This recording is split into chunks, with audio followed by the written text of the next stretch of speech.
ቅጥር ማደንዘዣ መርፌ ነው እኔ ጥሬ ዕቃ መሆን ማለት ነው መቀጠር ማለት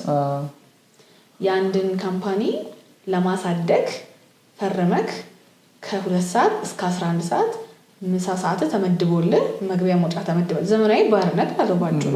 የምትፈልገው ነገር የለም ያንተ ድሪም የለም የሰውየውን ህልም ለማሳካት ግን ቀን ከሌት ደከመኝ ተለጨኝ ሳትል ትሰራለህ ቅጥር ማለት ያ ነው ስለዚህ ቅጥር ኃጢአት ነው አላልኩኝም ቅጥርን ግን እንደ ባህል ተጠቅመው ከዛ ቦታ ላይ ግን ወጥተው የራሳቸውን ስካልሰል ድረስ እንደ ኮሌጅ እንደ ቴክኒክ ሙያ አይተ ነው ቅጥርን እንደ መረማመጃ እጂም ተቀጥሬ ነበርኩ ግን በቅጥር ስኬታማ ሆናለሁ በአዋሳ መስመር ባህር ዳር ለመሄድ መሞከር ማለት ነው በቃ ሰው እኔ ከ3 አመት በላይ ተቀጥሮ እንዳይሰራ ሪኮመንድ አደርጋለሁ እዚህ ነገር ላይ ግን ዲሳይድ እንዳደረግ ያደረገኝ ቅድም ያልኩ ነገር ነው ለምንድነው ከ3 አመት በላይ ተቀጥሮ መስራት የለበት የሚል ዲሲዥን ውስጥ የገባሁት አይደል አንደኛ በጣም ሰው እየቆየ በሄደ ቁጥር የሚሰራው ስራ የተደጋገመ ነው ለምዶታል አውቶማቲክ ሞድ ላይ ትሆናለህ ስትሰራው ቀላል ልምድ ይወጣል የሚለው ነገርም አብቅቷል በቃ ከዛ ብዙ አኳየር የምታደርገው ነገር የለው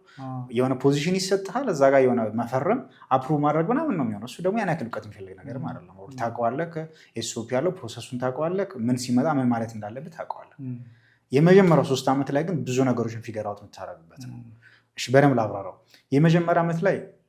የሆነ መስሪያ ቤት ተቀጥረህ ስትገባ ኢንቫይሮንመንትን እስክትለምደው ድረስ እስክትላመድ ከስታፎቹ ጋር እስክትላመድ 1 አመት ይፈጅብሃል ብለን እናስበው ቱ ዘ ወረስት ታስበህ ነው ሁለተኛ አመት ላይ ከዛ መስሪያ ቤት ውስጥ መማር ያለብህ ነገር ይኖራል አዚስ ኢራ እኔ በዚህ ዘመን ሰው የሆነ መስሪያ ቤት ተቀጥሮ ሲገባ የሆነ ገንዘቧን ብቻ አስቦ ባይገባ ሪኮመንድ አደርጋለሁ የሆነ ስኪል ዴቨሎፕ ለማድረግ ለምሳሌ የሆነ ሲኒማቶግራፈር የሆነ መስሪያ ቤት ተቀጥሮ ሲገባ ገንዘቡን ብቻ ስለምትከፍለው የሚገባ ከሆነ ሳይንስለስ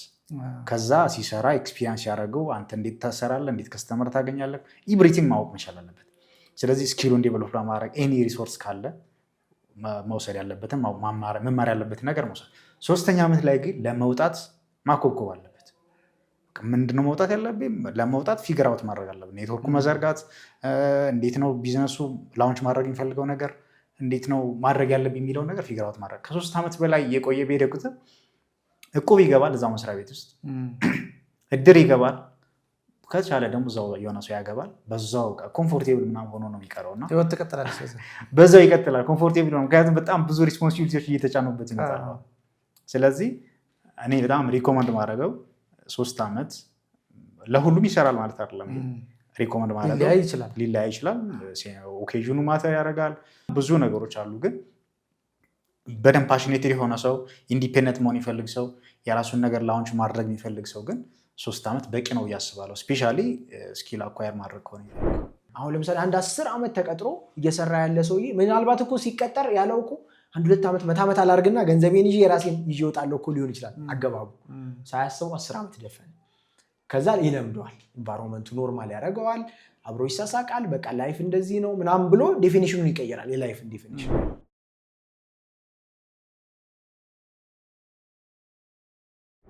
በጣም የተማሩ ሰዎች ለምንድን ነው በጣም ፈሪ የሚሆኑት አዳዲስ ነገሮችን ኤክስፕሎር ማያደርጉት ቢዝነስ ውስጥ ማይገቡት ኢንፎርሜሽን ቺፕ በጣም ቺፕ ነው ኢንፎርሜሽን ቅድም ልክ እንዳለው አብዛኛው ነገር ዴሞክራታይዝ ተደርጓል ኢንፎርሜሽን ፐብሊክ ላይ ነው ያለው ሂድን የተባለ የሆኑ ሰዎች ብቻ የሚያውቁት ኢንፎርሜሽን የለም ያ ኢንፎርሜሽን ደግሞ ወደ አክሽን ካልተቀየረ ካልተተገበረ ላይፍ ላይ ምንም ያመጣው ነገር የለም ማይንድ ላይ ነው በቃ አንተ ስለ ቢዝነስ ስለመጀመር ቁጭ አድርገህ እኔን ልታወራኝ ትችላለህ ነገር ግን ወጥተህ ምናምን ካልሰራህ ላይፍ ላይ ምንም ነገር ላይ ነው አክሽን በጣም ትልቁ ቁልፍ ነውና አክሽን የማንወስድ ከሆነ ደግሞ አእምሯችን ስለ ህልማችን እናስባለን